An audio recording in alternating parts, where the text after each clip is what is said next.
महाशिवरात्रि पर एगो शंकर जी के गीत गावतनी, आप सब सुने लोगिन। सुन के लाइक कमेंट सब्सक्राइब करे लोगिन, ज़्यादा से ज़्यादा शेयर करे लोगिन।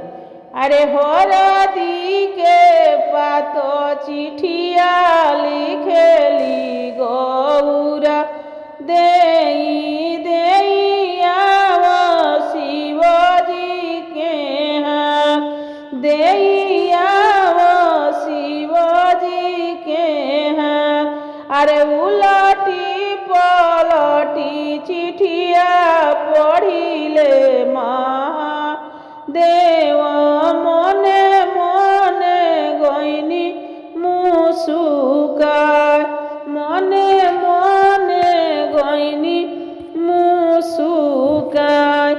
अरे आवे देहु गहन सुदिन राजा दशरथ, चढ़े देहु जेठ बैसाख, चढ़े देहु जेठ बैसाख।